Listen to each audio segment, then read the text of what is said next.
आपल्या डोळ्यांची काळजी घेणारं हक्काचं आणि विश्वसनीय ठिकाण म्हणजेच संदेश चष्माघर. संदेश चष्माघर घेऊन आलंय महाधमाका ऑफर. आता 2 ब्ल्यू कट चष्मे फक्त 1999 रुपयात. ऑफर कालावधी 15 मे ते 15 जून 2026. कोणत्याही 2 फ्रेम्स उत्कृष्ट लेन्ससह फक्त आपल्या संदेश चष्माघरमध्ये, आणि त्याही मिळतायत फक्त आणि फक्त 1999 रुपयात. ठिकाण प्रवरा मेडिकलच्या वर, बस स्टँड, संगमनेर. संपर्क 9150 290 290. नमस्कार, मी कालिदास राधाकृष्ण शिंदे. मी 25 मे रोजी प्रांत ऑफिस संगमनेर कार्यालयासमोर आमरण उपोषणात बसलो आहे. तर माझ्या मागण्या सरपंचांनी जे नुकसान भरपाई शासनाची फसवणूक करून मिळवली आहे, तर त्यांच्यावर कारवाई व्हावी आणि सरपंच पदावरून त्यांना अपात्रता निलंबित कायमस्वरूपी करण्यात यावे. तसेच त्यांना जे सपोर्ट करतायत, जे कृषी सेवक, ग्राममहसूल अधिकारी आणि ग्रामसेवक यांनाही सुद्धा त्यांना मिळून जे अनुदान मिळून दिलेलं आहे त्यांनाही देखील निलंबित करण्यात यावे, असे माझे शासनाकडं ह्या उपोषणामार्गे त्यांना निवेदन दिलेले आहे की त्यांना अपात्रता किंवा निलंबित त्यांना कायमस्वरूपी करण्यात यावे. त्यानंतर मी ह्या 2 दिवसामध्ये जे पाठपुरावा केला आहे, ह्या कोणत्याही प्रकारे शासनाने अद्याप माझ्यापर्यंत आलेले नाही आहेत की जेणेकरून काय ह्यांना कोणत्या प्रकारे अनुदान मिळाले आहे, यांची कशी चौकशी केली आहे, ह्या कोणत्याही पद्धतीने त्याने आता मलाही केलेलं नाही. आज मला उपविभागीय कृषी अधिकारी साहेबांचा एक अहवाल आलेला आहे की त्या अहवालात असा उल्लेख केलेला आहे की सदर कृषी सेवक अधिकारी हे स्वतः तिथं जाऊन त्यांच्या स्मरणात आहे की मी कांदा पीक हे नुकसान केलेले आहे, असं त्यांनी स्मरणात आहे, असं त्यांनी अहवाल दिलेला आहे आणि पीक उभं आहे हे दाखवलेलं आहे.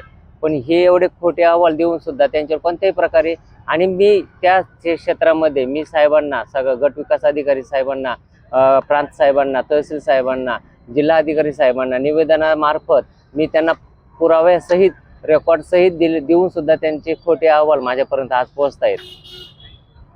त्यानंतर आज 25 म्हणजे काल 25 मे रोजी मी उपोषणाला बसतोय, तर त्याच्या 1 दिवस अगोदर ग्रामसेवक गोरख दळवी हे माझ्या नातेवाईकांना मला एक प्रकारे धमकी, म्हणजे माझा एक काटा काढणार आहे, माझ्या वडिलांचा कसा हिशोब काय ते पोल्ट्रीबद्दल त्याचा हिशोबापद्धती मी त्याची चौकशी करणार आहे आणि त्याचा काय प्लॅन त्यांनी काय एक आराखडा आखला आहे, त्यांनी हे सदर माझ्याकडे व्हिडिओ रेकॉर्डमध्ये लिहिलेलं आहे.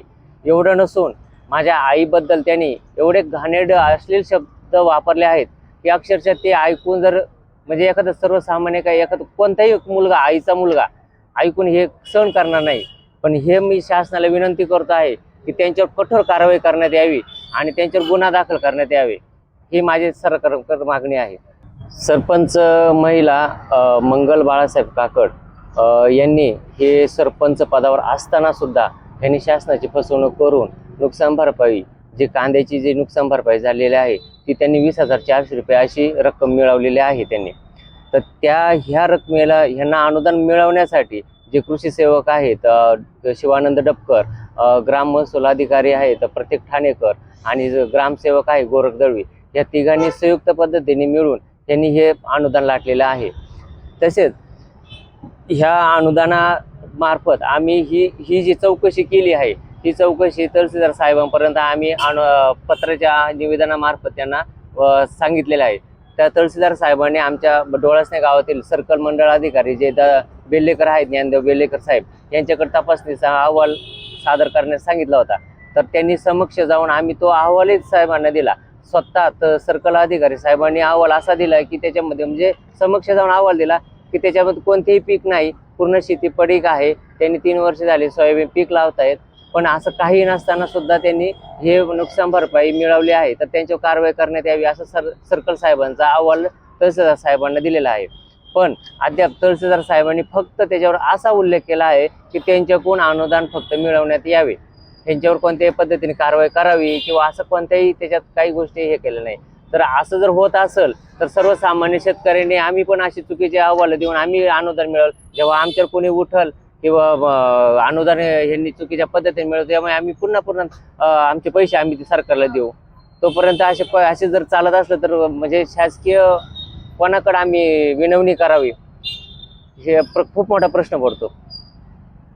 सौंदर्य केवळ डोळ्यात नसतं, ते असतं दागिन्यांमध्येही. सोने, चांदी, हिरे आणि त्यावर तुमचं नाव कोरणारं एक विश्वासाचं नाव म्हणजेच संगमनेर येथील ओम मयूर ज्वेलर्स. पिढ्यानपिढ्यांचा वारसा असलेले दागिने आधुनिक डिझाईन सोबत आता तुमच्या जवळ. लग्नकार्य असो, सण असो वा खास क्षण, ओम मयूर ज्वेलर्स मध्ये मिळेल प्रत्येक प्रसंगासाठी खास दागिने, खास तुमच्यासाठी. ओम मयूर ज्वेलर्स म्हणजे तुमच्या सौंदर्याचा हक्काचा दागिना.